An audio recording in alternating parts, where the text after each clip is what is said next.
Good morning and good afternoon, depending on where you are. Welcome to today's webinar, hosted by Steelwedge.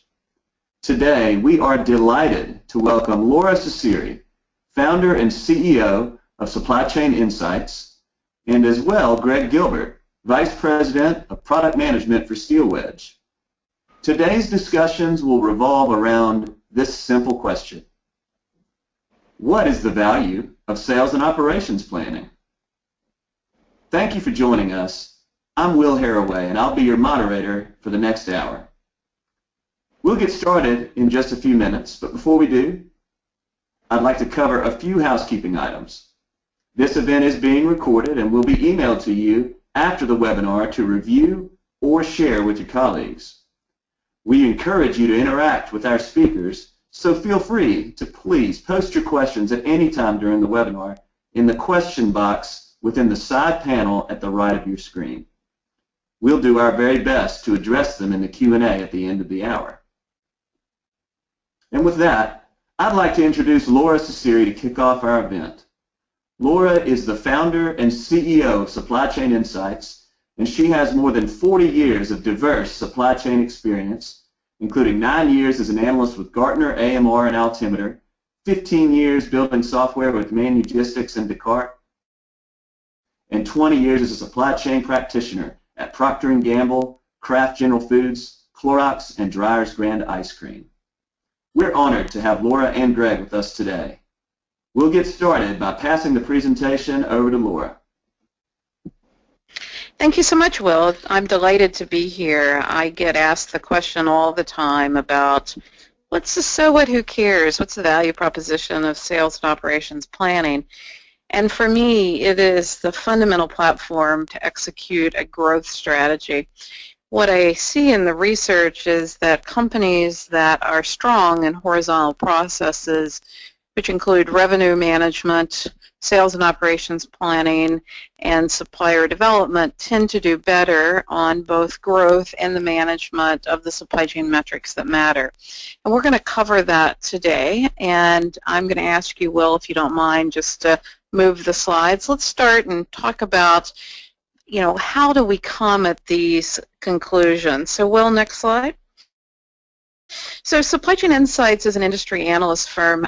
We are basically focused on doing quantitative research. We sit on 15 years of supply chain financial data, and we correlate the supply chain responses that we do, and we actually put these surveys on the social networks like LinkedIn or Twitter, and we take the responses, we keep all of the information confidential, and then we publish in front of the firewall. So the slides that I'm going to share with you today are based upon quantitative research that we have been doing.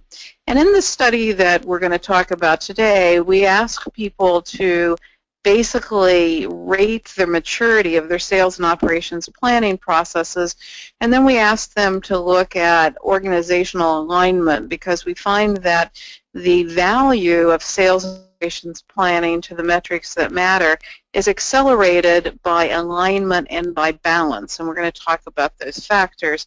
Alignment around the organizational alignment, particularly around the commercial teams and the operating teams, and balance between the S, or our go-to-market strategies, and S&OP and the OP. And we'll talk more about that.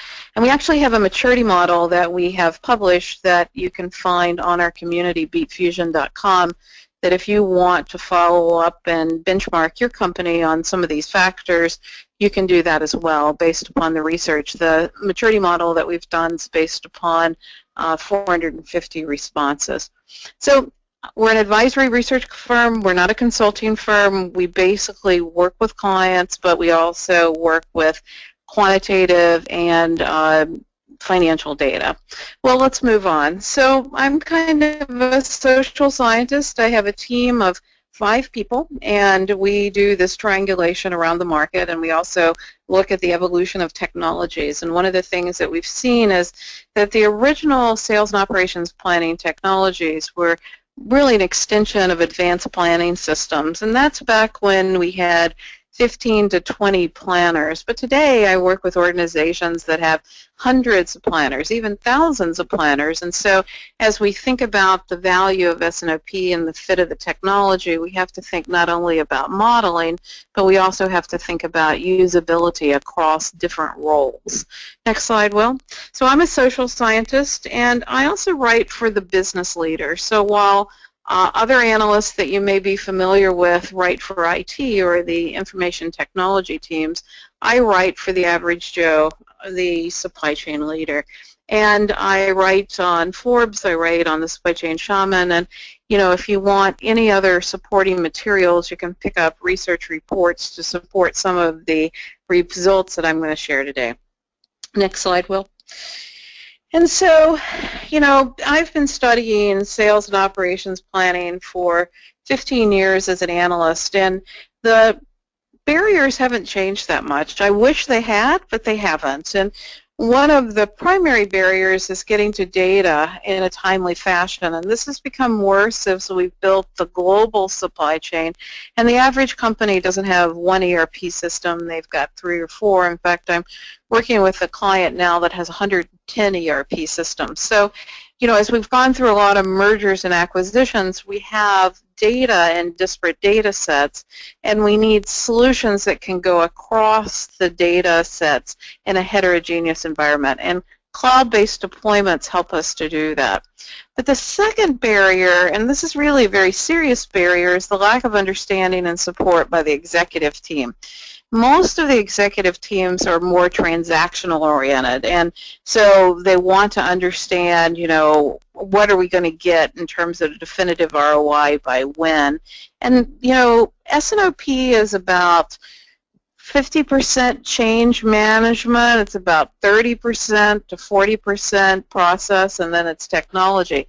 And the change management issues are really huge to tackle. And one of the change management issues is you're building a horizontal process in sales and operations planning. And when you do that, you've got to help the functions to align, and the functions of sales, distribution, customer service, manufacturing, procurement do not naturally align. And in our research, what we find is the finance organization doesn't see that. The COO doesn't see that. But the supply chain team sees that. They feel the lack of alignment. And so the more that you can drive alignment through supply chain strategy, through visibility, through a focus on growth, the better off you can be in driving results. The other factor that is a growing issue as we form global teams is a lack of skilled resources. We're very blessed in North America to have lots of university programs in supply chain, and we also have a lot of conferences and a lot of organizations. But in areas like Brazil or Chile or Middle East or China, there's a struggle for how do we grow skill resources. And in the modern trade countries, we're having turnover of the resources. Gray hairs like me are retiring, and we have a number of new employees coming in, but we have a mid-management skill gap. And the greatest skill gap is really for those that need analytic skills, demand planners, supply planners, and sales and operations planners. So one of the things you have to do is you have to train and take ownership for your training to be able to really drive the results we're going to talk about. So getting to data requires more of a cloud-based, heterogeneous IT environment approach. Lack of understanding and support from the executive team requires us to build supply chain strategy and also to align with the metrics that matter: growth, operating margin, inventory turns, return on invested capital. And then lack of skilled resources, we've just got to look at that as something we've got to build in the project. Now, on the next slide, a lot of people say to me, well, why is sales and operations planning so difficult? And one of the biggest issues is that the functions don't align. And it's a change management issue. You need to hit this early with a clear supply chain strategy. And I've done a lot of writing that the management of costs in the supply chain is like a decathlete running or managing his race. And that, I find in our benchmarking that companies that shoot to have the best procurement cost, the best manufacturing cost, the best transportation cost, or the best functional cost will often not have the lowest total cost. And that may sound illogical, but what happens is because of the lack of alignment of the functions, they fight each other. And I also find that only about 12% of companies have the visibility of total cost. So when you set your goals for sales and operations planning, you've got to set your functional goals to really drive reliability, and your cross-functional or your goals for sales and operations planning to be against total cost and inventory turns and return on invested capital, so that the functions win together and they don't fight each other. This is a pretty major change management issue, particularly for manufacturing and process companies and procurement and discrete companies, because there is a lack of understanding of how do we move from a functional supply chain orientation to be able to go to a cross-functional end-to-end process, and sales and operations planning supports it. So it's a tough nut to crack. Let's go to the next slide. And a lot of it has to do with these change management issues. So our first step is to align on the metrics that matter: operating margin, inventory turns, return on invested capital, growth, and not be, dislodged by things like, return on assets. Return on assets does not have the same correlation to market cap that return on invested capital does. And when we focus on return on assets, we will tend to sub-optimize the system. At the same place, we need to focus cross-functionally. And the sales and operations planning process needs to report to the profit center manager. So for us to get the trade-offs between the S and the OP, we've got to be able to have one person who's in charge who owns both the commercial go-to-market plans and the operations plans. So it can't be effective, and the results we're going to talk about reporting either to operations or to commercial teams. We've got to focus on the profit center manager, and we've got to build the skills to understand planning. One of the barriers of the executive teams is they focus on the urgent, and planning is about the important. And so we've got to give planners time to plan, and we've got to help the executive team to really look at scenarios and to look out to what they can control in the future. So, as we go to this wheel underneath the red nutcracker, some of the things we find in the research is that 72% of companies use visualization tools, but they still have difficulty getting to the right data. And part of that is the lack of cloud-based deployments in heterogeneous environments. The other thing is that, the understanding of the executive team of value is an issue. A lot of times people hear the term supply chain and they automatically think about cost.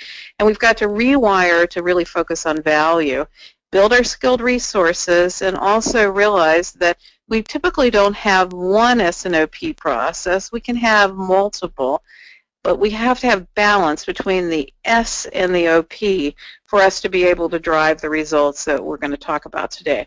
So Greg, I've done quite a bit of talking. What's your perspective on barriers?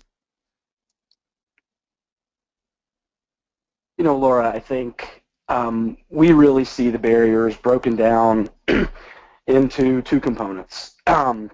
The first being time, and I think you mentioned time several times as you reviewed the past couple of slides, whether it's the time required to gather the data, the time required to just go through the overall process of S&OP, but also in the alignment that you mentioned as far as having to have that cross-functional team that doesn't always work well together, not always naturally incented to work well together. A lot of times there's just lags in the process, and being able to establish a cadence and drive some systemic activity to prompt folks when they have a part to play or they're an actor in a certain component of the S&OP process, so that the overall cycle time gets reduced. Because to your point, the less time we can spend gathering the data and waiting on individual components, the more time the planners can actually dedicate, like you said, to focusing on what's important instead of just reacting to what's urgent.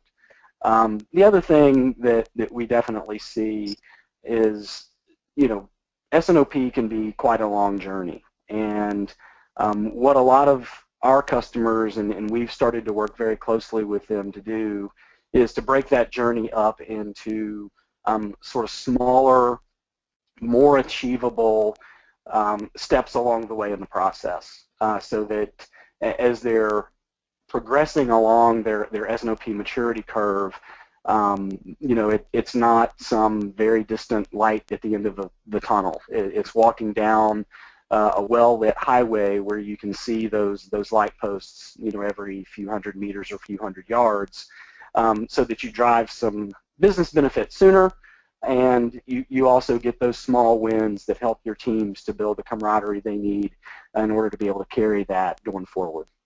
So I'd say those are the things that we typically see and focus on with our customers. Yeah, and it really requires, I think, that leader that understands it and can work with the organization around the change management issues. And, that's one of the things I see people struggle with. So let's go into, why and what's the value. So, Will, if you don't mind to move the slide along. One of the issues that we see is that, the supply chain today is not the supply chain of 5 years ago. That we've got growing demand volatility, and I'm not talking about just mean absolute percent error, but I'm talking about market volatility, and I'm also talking about supplier viability. Our suppliers are more fragile than they've ever been, and I talk to a lot of companies who say, our suppliers have just stopped doing business with us. We've elongated payables, we've been too hard to work with, and supplier viability is an issue. We've really not owned the signal very well for the suppliers. And so if we think about business continuity and we think about, these two circles of demand volatility and supplier viability, which really gets at the ability to have continuous operations, reliable operations. Sales and operations planning is extremely important against that. And the way you look at this is we're contrasting 5 years ago to the future 5 years, and the size of the bubble looks at the size of the risk. And so you can see that the demand volatility, and we've got to think about demand not just as traditional forecasting, but really market demand, because I believe we're going into the winds of a recession or some pretty major geoeconomic problems, and historic companies that have had better sales and operations planning processes can sense demand changes quicker and respond to market changes than companies that don't have good sales and operations planning processes. I did a study 7 years ago in the 2007 recession, and I found that companies that rated themselves more mature on sales and operations planning since that recession 2 to 3 times faster than companies that did not have a mature sales and operations planning process. I think the macroeconomic conditions that we could be facing, we're going to see the real union of these two circles where we're going to see demand volatility and also supplier viability. So our ability to get a good signal to a supplier matters more than ever right now. Let's continue, Will. And so as we move the slides along, one of the things that we wanted to know was if companies had a mature sales and operations planning process, what does the organization look like and what's the value proposition? So I want to just contrast the average supply chain, and then I will show you the mature impact of a mature S&OP process. So 9 out of 10 companies are stuck at the intersection of operating margin and inventory turns. You may go to a lot of conferences and see that people get up on stage and talk about project after project where they've saved money and they've improved inventory turns. And that's true for a project. But what we find is the ability to really translate those results to the balance sheet year over year. The projects do not translate. The project may have a halo effect. We may start up a project, but most people have so many projects going on and so many continuous improvement projects that they're having trouble translating the impact to the balance sheet. And I've done a lot of writing, and if you want to see your results on this methodology, I'd be glad to do it, where I chart the year-over-year results of operating margin and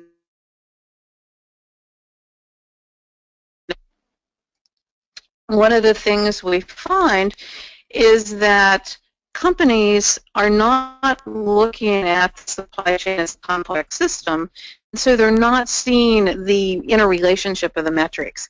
But when we ask supply chain leaders to tell us about their supply chain systems, and this is a survey we did where the answers range from 192 to 78 supply chain leaders, the supply chain leader will describe the operation as traditional, right? So you can see here that we've got a very large 36% see it as very traditional. 34% see it as tactical, whereas they would prefer that it would be strategic, and they see it as cautious.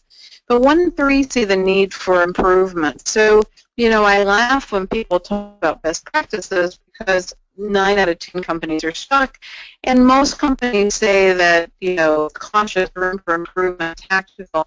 And what people want is they want an agile system. They want to be faster in the market. They want to be more proactive. They want to be more aligned. And they want to really be able to manage global operations. And the answer we find is sales and operations planning. Well, you want to move the slide? So when we pick these metaphors and we ask people to contrast these metaphors to companies that have mature sales and operations planning, this is what we see. Will, do you want to move the slides? So remember back to the metaphor. So we asked people to describe their operations. So we had a scale of 1 through 7, and we had companies that had either a 5 to a 7, and that was an effective sales and operations planning process, and companies that rated themselves as 0 to 3 were not rated as effective, and we looked at how they viewed their supply chain. So if they had a more effective sales and operations planning process, we wanted to see how they rated their supply chain. So you can see that companies that had the effective sales and operations planning process, which is shown here in red, and it's contrasted against the orange, which is not effective, you can see that there is a significant difference in being controlled, a significant difference in being aligned, a significant difference in being agile, a significant difference in being proactive, and a significant difference in being strategic.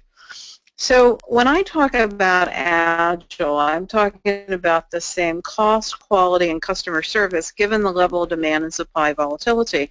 Now, I've already talked about demand volatility is increasing, and traditional forecasting processes don't help as much there. So we're really talking about really closing the gap for the organization to sense and respond. Now, one of the things that I find, you know, in this renaissance for sales and operations planning, that a lot of times people get very confused about the process. And, you know, I find that in the rush to do S&OP, and we've got lots of consultants, that sometimes it will be very focused on a short-term process, and people will try to really short-circuit or condense cycles. And the best sales and operations planning processes are monthly, and they follow a discipline and a cadence where they're managing demand, and they're focused on demand probability and understanding demand patterns, and it's market-driven.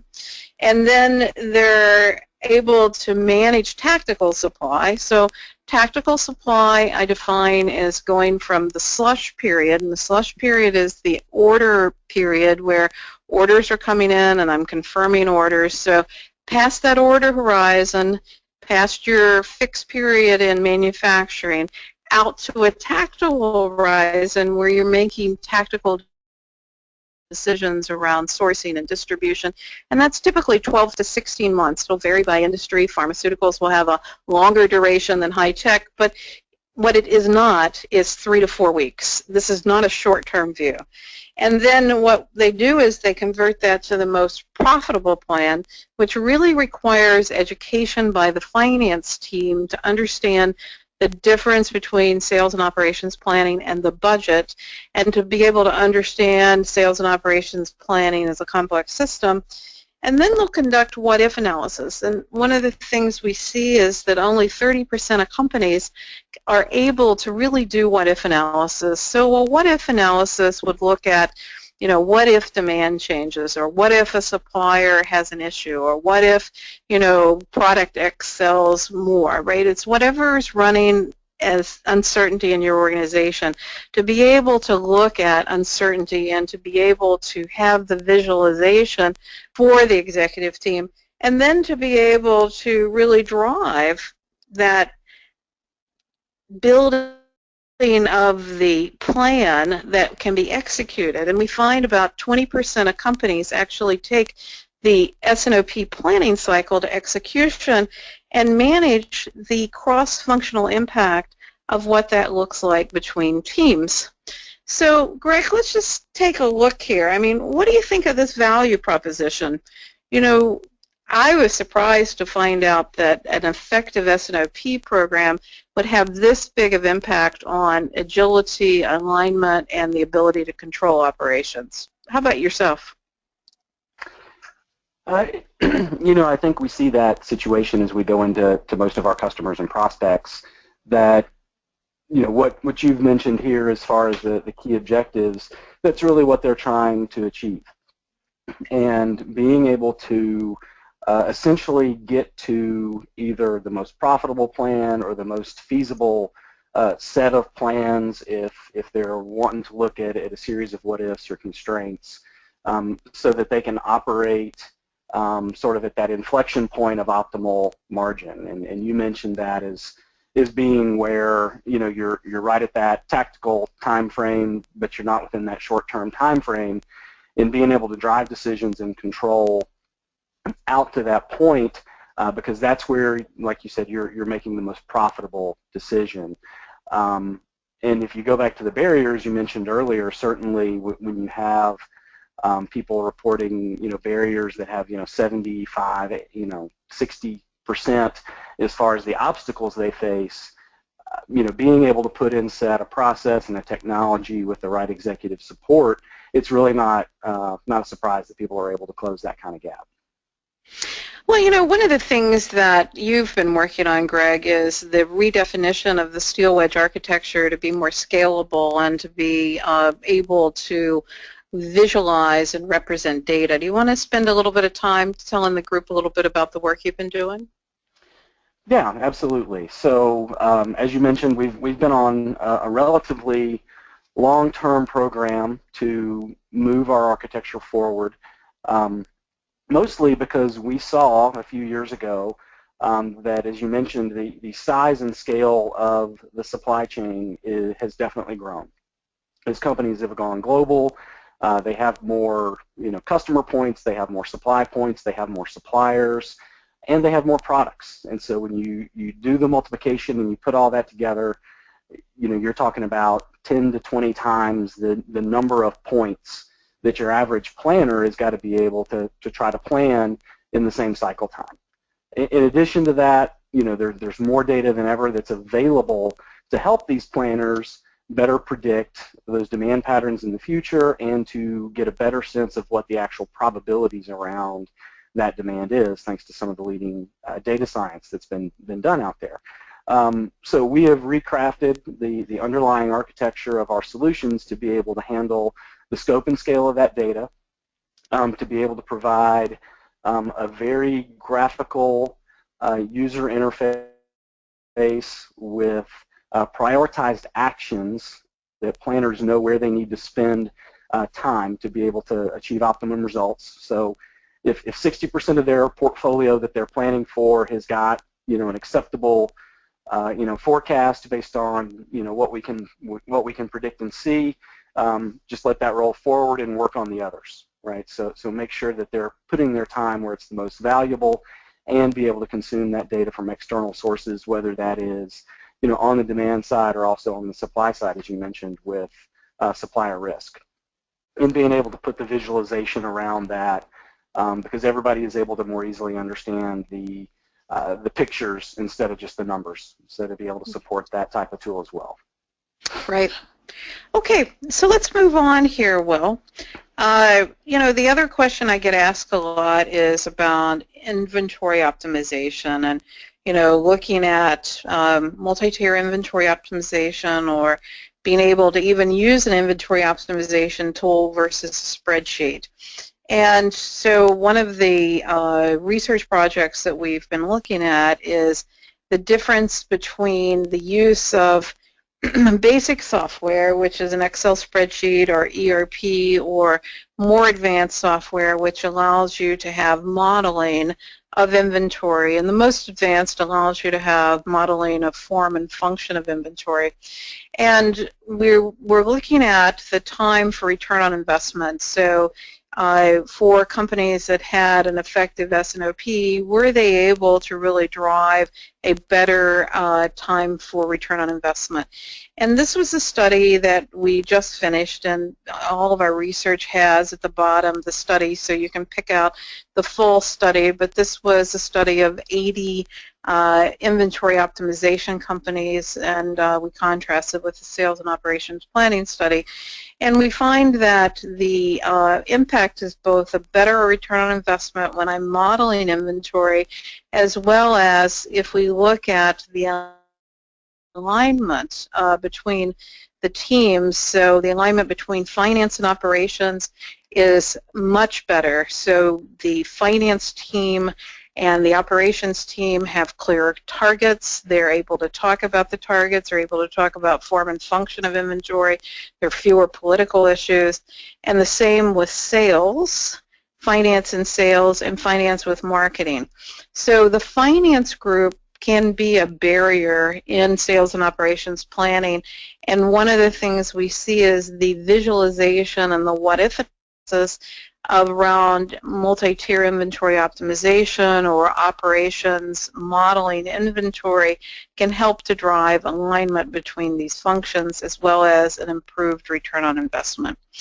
So, as we think about, the clarity of the inventory targets, one of the things that we see is there's a high correlation for mature sales and operations planning processes with clarity of inventory targets, that, when the organization is clear on the inventory targets and it's based upon form and function of inventory and analysis of cycle stock, safety stock, and transit stock, and that is got agreement, that it's much easier for us to get maturity in sales and operations planning, drive return on investment, and drive alignment.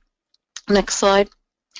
So, we think about, what's the value of sales and operations planning. I think about it as a way that we can align in uncertain times to really drive return on investment. I also see that companies that have more advanced sales and operations planning tools and they are rating themselves more mature on sales and operations planning will make better progress at the intersection of operating margin and inventory turns than their peer group. And this is research that we're finishing up now and we'll be releasing in our newsletter next week. But thinking about the right technology, because, we've got a lot of Excel ghettos in this world and we can't really model the supply chain in Excel spreadsheets. So when you think about the selection of technologies and you write your RFPs and you talk about your scenarios, be sure you focus on usability, role-based views, the ability to determine the most profitable plan, and also the ability to run what-if analysis. And what we have here are current state of the industry. We are not very well aligned here, and one of the issues is that the evolution of the traditional APS or advanced planning systems are okay for the deep planners, but they're not really very usable by the business roles or the executive roles to be able to execute S&OP, and many people implemented basic APS without the ability to do what-if analysis. Next slide. So the other thing that I see in the market that I think is a little bit unfortunate, next slide, is that people get into this terrible debate about the name, right? You know, is it S&OP, is it IP? No return on investment or higher return based upon the name. So don't get caught up in the name. You know, just focus on the business process, and you can call it any name you want. You know, and the consultants are going to come in and put a new label on, but really stay focused on the basics. Focus on supply chain strategy. Focus on the metrics that matter, which are growth, operating margin, inventory turns, return on invested capital. Look at where you are on those as a complex system and where you are versus your competitive set, and really drive results. Don't spend your time arguing about the name. Next slide. Then the other thing that really drives the intersection of operating margin and inventory turns is balance. So one of the things that we measure is there balance between the S, or the go-to-market, and is there balance between the OP? And the more balanced companies are, the more mature their S&OP processes will be, and the more aligned they'll be at a functional level, and the faster they can really achieve results at the intersection of the metrics. If you're out of balance in either OP or S, it'll be very hard for you to drive the results that we've talked about today. And we've actually, as I was talking about earlier, built a maturity model that will allow you to do self-assessment here. So focus on balance, focus on alignment, focus on clear metrics, train the team, and be sure that you can get the finance and the executive team on board. Next slide. So in summary, 9 out of 10 companies today are stuck at the intersection of operating margin and inventory turns. Those that have more effective S&OP are able to power faster.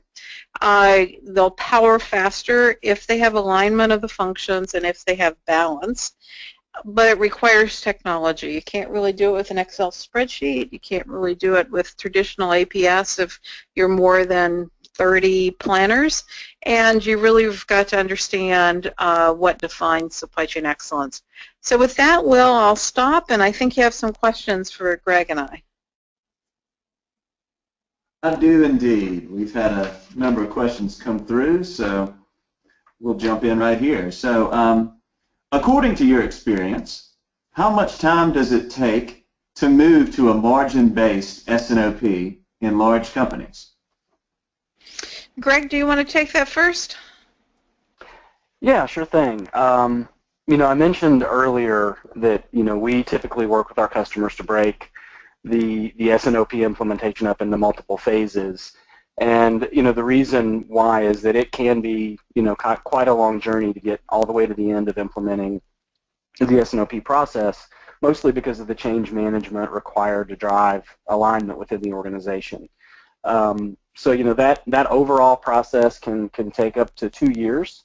You know, we do see companies get in and get the technology working and identify, you know, point places within the overall program and process that they can drive value in a few months, whether that's something like new product introduction or just introducing, you know, a much more robust demand management, demand planning process that kind of creates that foundation for S&OP, and then working on how we create the alignment and the change management around that after we follow on. How does that balance out with what you see, Laura? Yeah, you know, it depends, I think, really about leadership and, you know, the guiding coalition. You know, if a company has a strong guiding coalition, maybe it's around a new product, or maybe it's around something that's a corporate imperative and they've got strong leadership, it can move faster. If they don't have either of those, it can move slower. But that's the real ingredient for success, you know, leadership, business compelling platform that people can really align with, and third, the ability to really power it with technology. So I agree with your answer. Okay, thanks, guys. Question number 2 here, coming from one of our registrants. can you recommend one or two key focus areas to start with when developing and implementing an S&OP process in a startup? Yeah, so I think a startup, is very focused on growth, and I would focus at the intersection of the new product launch process, stage gate 5 to 7, and particularly in high-tech or discrete manufacturing or pharmaceutical, and really power S&OP at the intersection of new product launch or growth strategies. In the case of a different type of startup, maybe it's a services company, I would focus on constraints. But most of the startups are focused on growth and new product launch, and I would start there. Okay, great. Next question is, how can S&OP be introduced to a hospital CEO who is more focused on clinical operations as opposed to supply chain? Well, I think that's a really interesting question, Will, because when we've introduced supply chain concepts to hospitals, unfortunately it's become very much about procurement and sourcing materials. And that's unfortunate because that's become a function within many functions. So if I were in a hospital, I would focus on how sales and operations planning can help me with the Affordable Care Act or the changing role of the payer in hospital administration. And I would focus on things like readmission rates or perhaps certification, and really focus on patient-based outcomes. And that is not where most of the supply chain organizations and hospitals are today, which is a whole change management issue in itself. But if the supply chain organization can focus on patient-based outcomes, the clinical side will come with them because, the clinical side can get to patient-based outcomes. But if it's a cost agenda, then there will never be alignment. Okay, great. Thank you. Next question. How can you estimate the value of S&OP before implementing? Well, it's relative to the opportunity. It's sort of like, I don't know if people watch the TV show The Biggest Loser.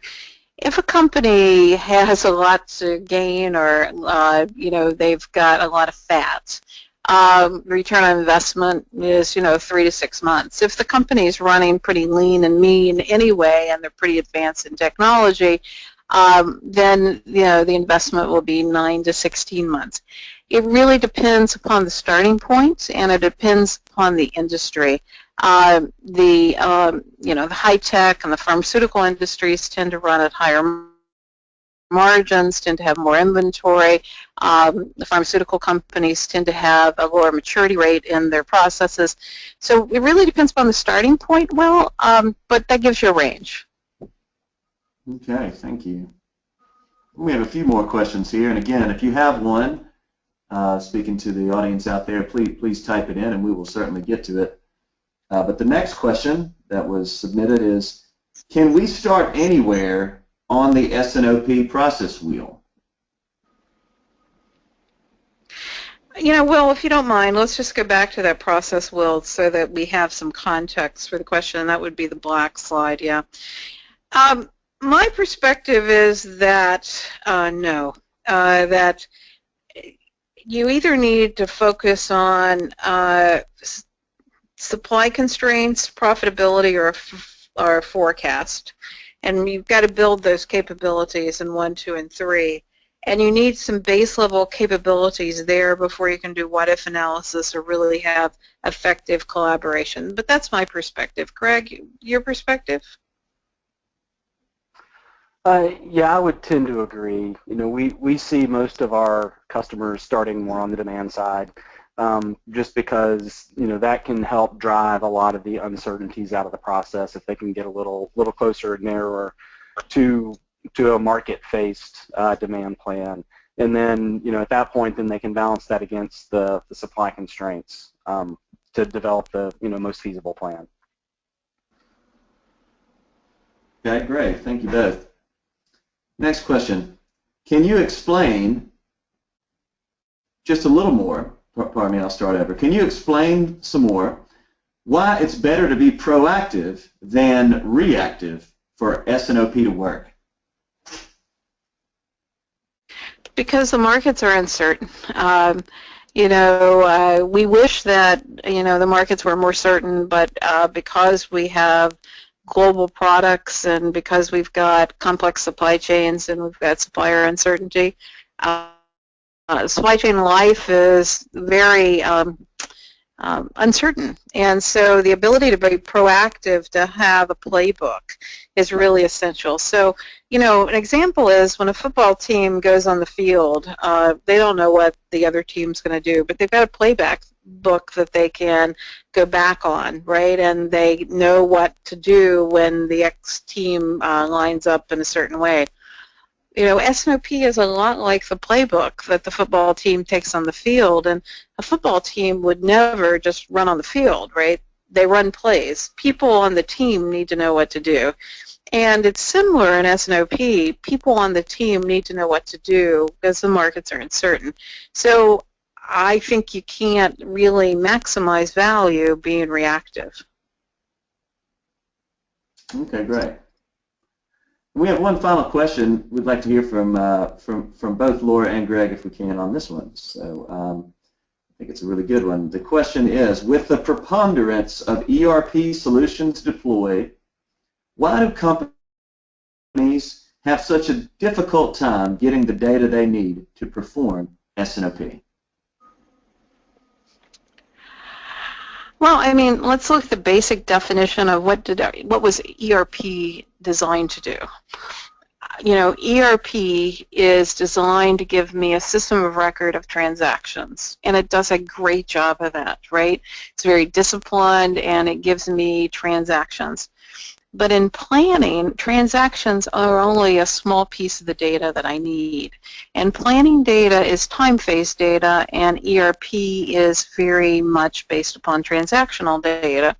And so as we think about the movement of ERP to planning, I need more data than is in ERP, but also because of the 18,000 mergers and acquisitions, the landscapes are pretty complex, and I've got lots of different ERPs that need to really be boiled up into sales and operations planning. And those ERP instances don't necessarily align with the profit centers and align with S&OP processes, and they have different data models, and they've been typically configured differently. So the concept that we had back when I was a Gartner analyst in 2002, that we'd have one ERP system and we'd bolt an APS system onto the ERP and life would be better, is just flawed. It's flawed because the data is different. It's flawed because we didn't have one ERP. It's flawed because sales and operations planning has become a business process, not just a supply chain planning process, and the visualization for the use by the executive team needs to be build on the ability for the executive team to make decisions. So I hope that helps, Will. Great, absolutely. Greg, is there anything you can add? I guess the only other thing I would add is, Lora mentioned this earlier, is we see companies, even if they have a single ERP vendor, often have multiple instances of that ERP. And very often do have multiple ERPs that have to be kind of pulled together and tied together. And then just about every company has got some type of heterogeneous environment, whether that's a different CRM system, different systems that are running within the manufacturing capability. All of those things need to be able to feed into the overall process from an S&OP standpoint. And tying all that together can be very difficult and time-consuming, as we saw in that first obstacle. So I think it's just the fact that there's such a preponderance of these very, very mixed environments out there that creates that situation. Okay, thanks, Greg, and thank you, Lora. That seems to be the rest of our questions, so we are out of time here today. But I want to thank you both. Thanks on behalf of the audience and Steelwedge to our fantastic presenters, Lora Cecere and Greg Gilbert. As I mentioned at the top of the call, we will be sending out a recording in the next couple of days So look for that in your inbox and be sure to share with your colleagues. We really hope you enjoyed this session. We'll continue to let you know about upcoming supply chain planning related events. And with that, we want to say thank you and have a great rest of your day.